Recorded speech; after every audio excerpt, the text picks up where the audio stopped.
علامہ اسماعیل حقی نے حدیث لکھی، حضرت عائشہ صدیقہ رضی اللہ تعالیٰ عنہ فرماتی ہیں، تفسیر روح البیان میں موجود ہے، کہتی ہیں ایک دن حضور اچانک میرے ساتھ آرام فرماتے بستر سے اٹھے نکل گئے۔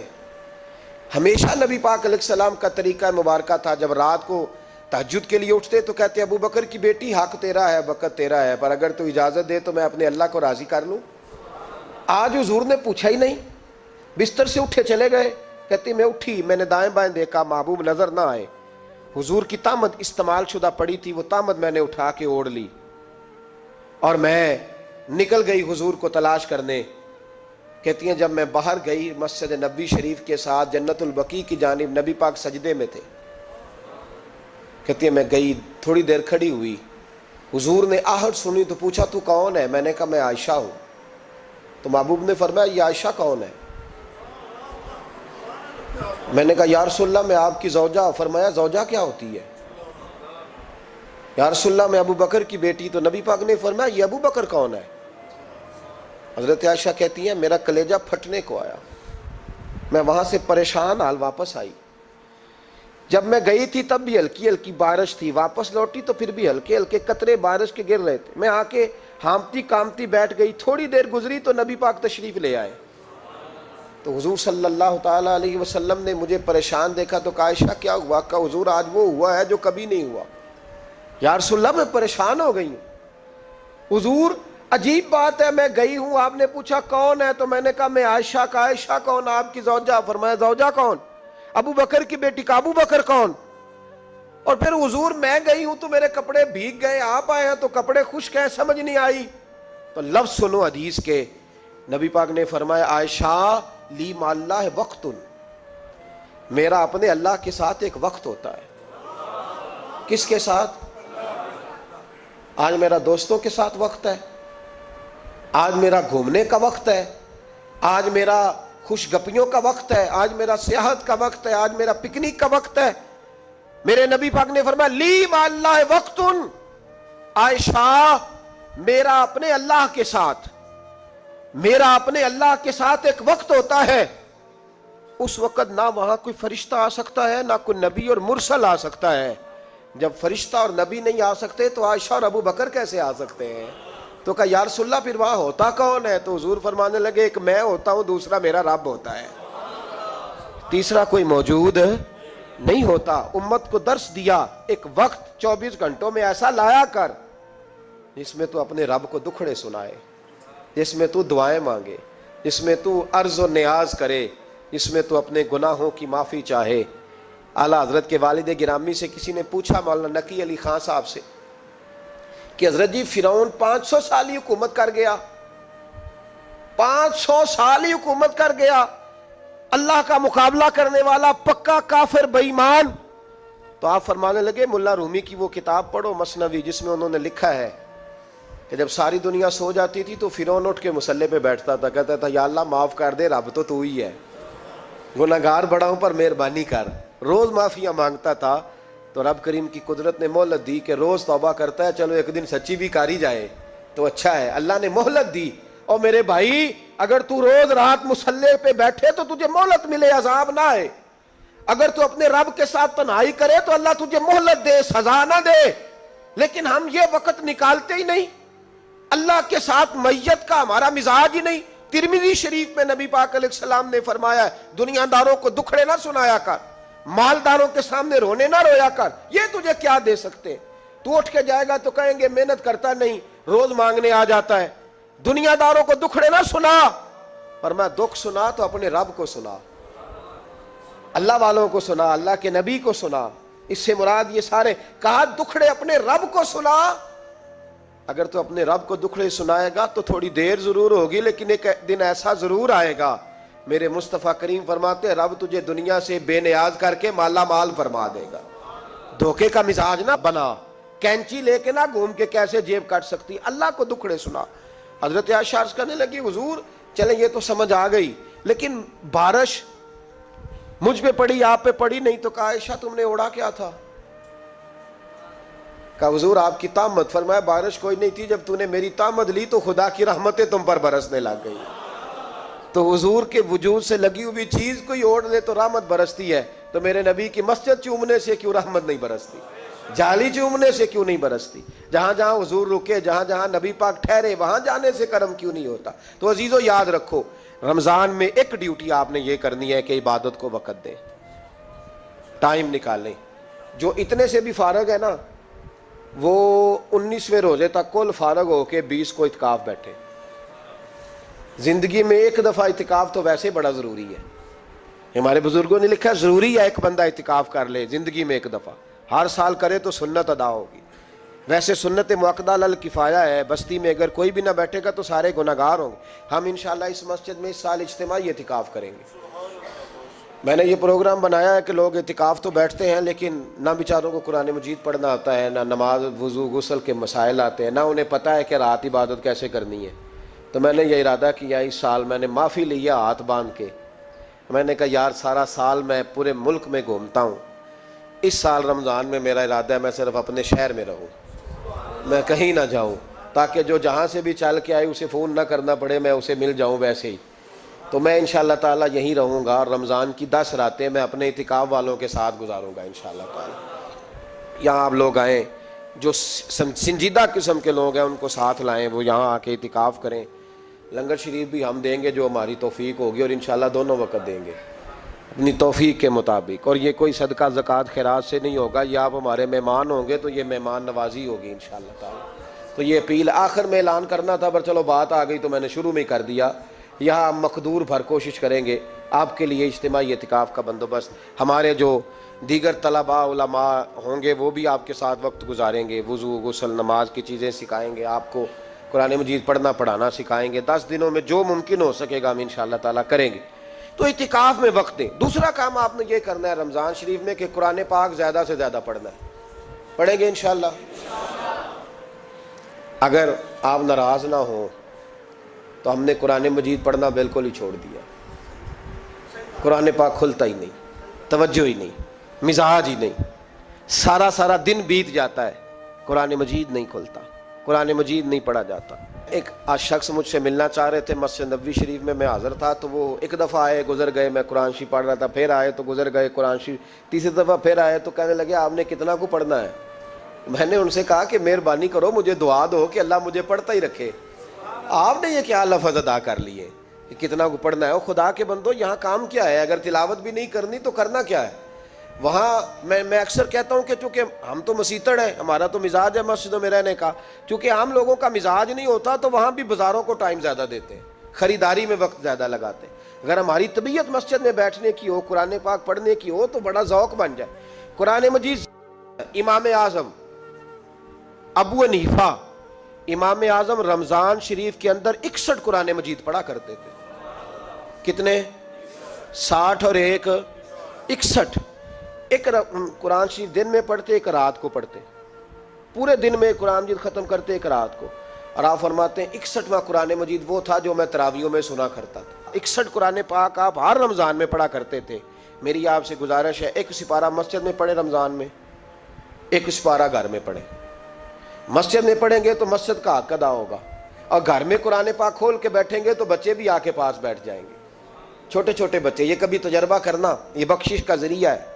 جب آپ بچوں کی ماں سویرے سویرے بڑا اچھا دوپٹہ لے کے اور مصلی بچھا کے اور قرآن مجید کی ریل رکھ کے اور پھر اس کو خوشبو لگا کے جب کھولتی ہے نا، تو اس کی جو 2-2.5 سال کی بچی ہوتی ہے وہ بھی کہیں سے دوپٹہ ڈھونڈنے لگ جاتی ہے، وہ بھی دوپٹہ لے کے آتی ہے اور دائیں بیٹھتی ہے۔ اس کا جو 4 سال کا بچہ ہوتا ہے نا، اگر ابا بیٹھا ہے اور 4 سال کا بچہ بھی کہیں سے ٹوپی ڈھونڈ کے لاتا ہے، اسے پڑھنا نہیں آتا لیکن وہ بھی آ کے نا سپارہ لے کے بیٹھ جاتا ہے۔ میں نے دیکھا ہے بچے تھوڑا تھوڑا ہلنے لگتے ہیں۔ قسم اللہ کی عزت کی، مجھے ایسے لگتا ہے کہ جب بیٹیوں کے بیچ ماں بیٹھ کے قرآن پڑھتی ہے اور جب بیٹوں کے بیچ باپ بیٹھ کے قرآن پڑھتا ہے تو مجھے لگتا ہے خدا کے فرشتے بھی آسمان کے دروازے کھول کھول کے دیکھتے ہیں، کھول کھول کے دروازے دیکھتے ہیں کہ یہ کس طرح کا رنگ ہے کہ چھوٹا سا بچہ توتلی زبان۔ مجھے وہ حدیث پڑھ لینے دو جو امام جلال الدین سیوطی نے روایت لکھی ہے۔ فرمایا حضرت عیسیٰ علیہ السلام میں قبر کے پاس سے گزرے تو عذاب ہو رہا تھا، چند گھنٹوں کے بعد گزرے تو وہیں رحمتوں کا نزول ہو رہا تھا۔ حضرت عیسیٰ عرض کرنے لگے مولا میری مجال نہیں میں پوچھوں چند گھنٹے پہلے یہاں عذاب تھا، اب یہیں کرم ہو رہا ہے، اللہ اب اس نے کوئی نیک عمل کیا تو ہے نہیں، قبر میں تو عمل ختم ہو جاتا ہے، اتنا کرم کیسے؟ تو رب کریم نے فرمایا موسیٰ بندہ بڑا گناہگار تھا، پاپی تھا، سزا کا حقدار تھا، پر جب انتقال اس کا ہوا تو بیوی اس سے پہلے حاملہ تھی، اس کے انتقال کے 2-4 مہینے بعد بچہ پیدا ہوا، پھر اس بی بی نے بچہ پالا، آج 4.5 سال کا بچہ مکتب گیا ہے، استاد نے بسم اللہ شریف پڑھائی ہے، اس کے بچے نے توتلی زبان پہ کہا بسم اللہ الرحمن الرحیم، تو مجھے حیا آئی ہے کہ اس بیچارے کو ابھی لفظ نہیں ادا کرنے آتے، زمین پر بیٹھ کر یہ توتلی زبان سے مجھے رحمان اور رحیم کہے اور میں اس کے باپ کو سزا دوں، بس بچے نے ایک دفعہ بسم اللہ پڑھی ہے، میں نے باپ کے سارے گناہ معاف فرما دیے، مہربانی کرو۔ ایک سپارہ گھر میں، ایک سپارہ مسجد میں، یہ ضرور آپ نے روٹین بنانی ہے، مسجد میں پڑھیں گے تو مسجد کا حق ادا ہوگا، گھر میں پڑھیں گے تو بچے بھی پڑھیں گے۔ اور تیسرا سپارہ وہ ہے جو آپ نے تراویح میں سننا ہے، تو کتنے سپارے ہو گئے ایک دن میں؟ 3۔ تو رمضان میں کل کتنے ہو گئے؟ 3 قرآن پاک۔ کتنے قرآن پاک جی؟ 3 قرآن مجید، ایک سپارہ دن میں ایک رات میں، تو آپ کا 10 دن کے اندر انشاءاللہ قرآن پاک ختم ہو جائے گا، کریں گے انشاءاللہ تعالی؟ یہ ذہن بنائیں، یہ ذوق پیدا کریں، اور قرآن پاک کا ایک حرف پڑھیں تو اللہ 10 نیکیاں دیتا ہے، اور رمضان شریف میں 70 گنا بڑھ جاتی ہیں، تو اب ذرا ضرب دے لو بات کہاں جائے گی۔ تو رمضان المبارک میں قرآن پاک سے میں نے کہا کوئی اخبار نہ دیکھو، کچھ نہ دیکھو، سارا دن بس قرآن پاک دیکھو، سارا دن قرآن مجید پڑھیں، قرآن پاک سے دل لگائیں۔ حضرت عبداللہ ابن مسعود رضی اللہ تعالیٰ عنہ فرماتے ہیں نبی پاک صلی اللہ علیہ وسلم نے مجھے بلا کے کہا مجھے قرآن پاک تو سنا، میں نے کہا یا رسول اللہ آپ پہ نازل ہوا ہے میں آپ کو سناؤں، تو فرمایا میرا دل کر رہا ہے میں تجھ سے سنوں۔ حضور کو زیادہ آتا تھا نا، تو کبھی کبھی آپ سمجھ لیں کہ آپ کو زیادہ آتا ہے لیکن پھر بھی سامنے والے، میں اکثر کہتا ہوں مدرسے کے طلباء سے، میں کہتا ہوں آپ قاری اور حافظ تو ہو گئے ہو پر کبھی کسی اور سے بھی سنا کرو، کہا کرو سناؤ یار 2 آیتیں دل کر رہا ہے۔ حضرت ابی بن کعب رضی اللہ تعالیٰ عنہ کہتے ہیں نبی پاک تشریف لائے تو مجھے کہنے لگے ابی ادھر آ میں تجھے قرآن پاک سناؤں، میں نے کہا یا رسول اللہ مجھے فرمایا مجھے اللہ نے حکم دیا ہے کہ میں تمہیں سناؤں۔ حضرت ابی رو کے کہنے لگے یا رسول اللہ رب کریم نے میرا نام لیا ہے، میں کہاں وہ کہاں؟ فرمایا ہاں تیرا نام لیا ہے، رونے لگے، کہنے لگے حضور پھر تو میں بڑا خوش نصیب ہوں، سنائیے میں سنتا ہوں۔ تو حضور سننا بھی حضور کی سنت ہے، سنانا بھی نبی پاک کی سنت ہے، قرآن مجید کو سنیں۔ اور پھر یار دکھ کی بات ہے نا کہ پاسپورٹ کے دفتر تو میں 2.5 گھنٹے کھڑا رہوں، شناختی کارڈ کے لیے میں 1.25 گھنٹہ کھڑا رہوں، اور میں پہلی دفعہ سعودی عرب جاؤں تو امیگریشن کے لیے 2.5 گھنٹے بھی مجھے لائن میں لگنا پڑے تو میں لگا رہوں، دنیا داری کے لیے تو میں اتنا کھڑا رہوں، اور تراویح کے لیے مجھے 1 گھنٹہ نہ کھڑا ہوا جائے اور میں بہانے کرتا پھروں، تو پھر یاد رکھو وہ حضرت سیدہ اسماء کہا کرتی تھی نبی پاک نے مجھے کہا تھا اسماء اللہ کے راستے میں گن گن کے نہ دینا ورنہ وہ بھی تجھے گن گن کے دے گا۔ جب ہم رب کریم کو وقت اس طرح دیتے ہیں کہ دنیا داری کے لیے تو ساری ہمارے پاس ہمتیں موجود ہیں، اور تراویح کا وقت آیا تو بہانے ڈھونڈنے لگ گیا، تراویح کا وقت آیا تو وہ جو ہے اس نے شروع کر دی بات کہ جناب میرے فلان جگہ تکلیف ہے اور مجھے بلڈ پریشر ہو جاتا ہے تو پسینہ بڑا آتا ہے، تو اب تو آسانیاں ہی بڑی ہیں۔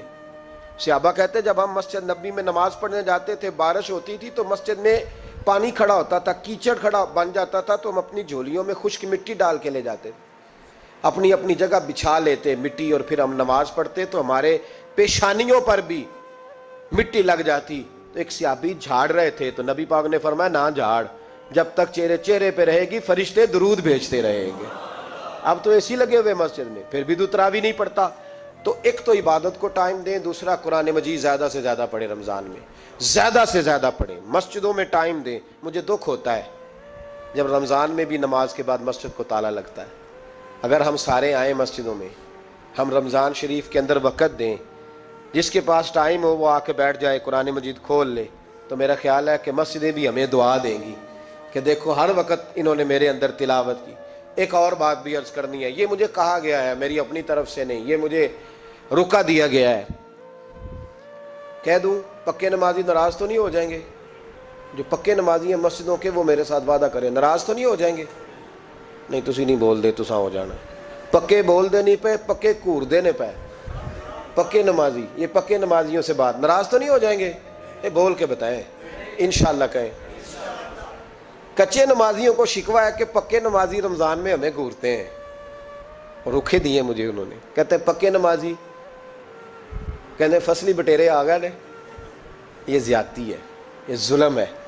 آپ پکے نمازی ہیں تو مہربانی کریں، آپ وہ جو آپ نے صاف لاٹ کرائی ہے نا اپنے نام پکی کہ اتھے میں بہنا روز تو کتوں آ گیا، یہ چھوڑ دیں آپ، مہربانی کریں، یہ اللہ کا گھر ہے، یہ کسی کے نام رجسٹری ہو سکتی، جو آیا ہے نا بیچارہ چلو کبھی کبھی صحیح، مہربانی کریں اس کو ٹائم دیں، بیٹھنے دیں، کچھ نہیں ہونے لگا، اور جب وہ آئے نا تو دعا کریں، جب اس کو دیکھیں تو کہ یا اللہ یہ آیا ہے تو ہمیشہ آتا ہی رہے، اس کو دعا دیں، مہربانی۔ بچے شکوہ کرتے ہیں، کہتے ہیں پکے نمازی سانس نہیں لینے دیتے مسجد میں۔ اور ایک بات اور، یہ حضرت علی کا قول ہے، اس کو دل کی تختی پہ لکھ لینا، دل کی تختی پہ، شیر خدا کی شیروں جیسی باتیں۔ حضرت مولا علی شیر خدا فرمایا کرتے تھے، وہ نیکی کرنے والا اچھا نہیں جو نیکی کر کے اکڑ جاتا ہے اور دوسروں کو گناہگار سمجھتا ہے، وہ نیکوکار اچھا نہیں۔ فرمایا کرتے تھے اس سے وہ گناہگار اچھا ہے جو گناہ کر کے کم از کم شرمندہ تو ہوتا ہے نا۔ فرماتے ہیں جو گناہ کر کے شرمندہ ہو وہ زیادہ اچھا ہے اس سے جو نیکی کر کے اکڑ جائے۔ تو تھوڑی سی نیکی کر کے، پرہیزگاری کر کے ساری دنیا کو گناہگار سمجھنے لگ جانا، یہ تو بت پیدا کر لیا ہے تو نے اپنے اندر، اس بت کو توڑ دے۔ پتہ نہیں کون کب آئے اور اللہ کا ولی بن جائے، کوئی آیا لے کے چلا گیا، کوئی عمر بھر بھی نہ پا سکا۔ میرے مولا تجھ سے گلا نہیں، یہ تو اپنا اپنا نصیب ہے۔ تو مہربانی کریں پکے نمازی، تھوڑی شفقت کریں۔ یہ میں سب سے نہیں کہہ رہا، جو گھورتے ہیں صرف ان سے کہہ رہا ہوں۔ کچھ پکے نمازی ہیں تو الحمدللہ دل کے بھی بڑے پکے ہیں، سوچ کے بھی بڑے پکے ہیں، اچھے ہیں، خوبصورت لوگ۔ لیکن کچھ ایسے لوگ ہیں، ہمارے شہر کے ایک ڈاکٹر صاحب ہیں، میں نے کہا آپ نماز مسجد میں پڑھا کریں، ان کی عمر کافی زیادہ ہو گئی ہے، تو کہتے ہیں حضرت میں پڑھوں گا انشاءاللہ۔ ان کو میں نے دوائی لینے گیا تو وہاں بھی میں نے بات شروع کر دی، میں نے کہا آپ مہربانی کریں، کہتے میں آؤں گا۔ کچھ دنوں کے بعد میں نے اس مسجد میں نماز پڑھی اور خاص کر کے پڑھی کہ یہ ٹائم ہے۔ میں نے فون کیا کہ ڈاکٹر صاحب آپ نظر نہیں آئے، تو کہتے ہیں سب ناراض نہ ہو جان۔ نمازی مجھے کہتے تھے خیر ہے ڈاکٹر صاحب، کہیں غلط جگہ تبادلہ تو نہیں ہو گیا، کوئی مصیبت تو نہیں آ گئی؟ تو کہتا ہے مجھے شرم سی آتی ہے کہ نمازی اس طرح، ویسے بھی میں گیا نہیں، 60 سال عمر ہو گئی، تو اب نمازی تو یہ آپ کیا کر رہے ہیں؟ ہم کوئی اللہ کی رحمت کے منشی ہیں کہ ہم سے پوچھ کے وہ دے گا جس کو دے گا؟ کیا کرتے ہو؟ او بھائی، حضرت باجدید بستامی رحمت اللہ تعالی علیہ جیسے لوگ کہا کرتے تھے جنہوں نے ساری زندگی جھوٹ نہیں بولا، حرام نہیں کھایا، فرماتے تھے الفن کہتا ہوں، بالغ ہونے کے بعد نماز قضا نہیں کی، لیکن پھر بھی کہا کرتے تھے دعا مانگو میرا رب مجھ سے حساب نہ پوچھ لے۔ حساب والا نہیں ہوں میں، درگزر والا ہوں۔ عدل کریں تے تھر تھر کمبن اچیاں شانہ والے، یہ تو فضل کریں تے بخشے جاون میرے جے منہ کالے۔ تو مہربانی کریں، آگے چلیں۔ رمضان شریف میں سخاوت کرنی ہے۔ حضرت انس بن مالک رضی اللہ تعالیٰ عنہ فرماتے ہیں جس طرح تیز آندھی چلتی ہے، ذرا مثال دیکھیں صحابی کی کتنی خوبصورت، فرماتے ہیں جس طرح تیز آندھی چلتی ہے نا، اس طرح رمضان میں میرے نبی کی سخاوت چلا کرتی تھی۔ نبی پاک ہر سائل کو دیتے، جو قیدی بند ہوتے نا، قیدی جنگ کے قیدی کفار، حضور انہیں بھی آزاد کر دیتے رمضان میں، فرماتے جاؤ تمہیں آزاد کیا، سخاوت کریں۔ اور میرا مشورہ ہے اس دفعہ غریبوں سے غریب سخاوت کریں۔ نسخہ دے رہا ہوں امیر ہونے کا، تو سخی ہو جا، رب کریم تجھے امیر کر دے گا، سخی بن جا۔ مالا والے سخی نہیں ہوندے تے سخیاں کول مال نہیں ہوندا، ایتھے اوتھے دوواں جہان نہیں، سخی کنگال نہیں ہوندا، سخی بن جاؤ۔ میرے نبی پاک علیہ السلام نے فرمایا بندہ کبھی بھی جیب کا سخی نہیں ہوتا، سخی وہی ہوتا ہے جو دل کا ہوتا ہے۔ غریبوں کو میرا مشورہ ہے کہ 10 روپے دو، لیکن رمضان میں روز دینا، ہر شام دینا، غریبوں کو ساتھ بٹھاؤ، روٹیاں کھلاؤ، افطاریاں کراؤ، غریبوں کے گھروں کے اندر سوٹ پہنچاؤ، مدارس کے طالب علموں کو کپڑے خرید کے دو،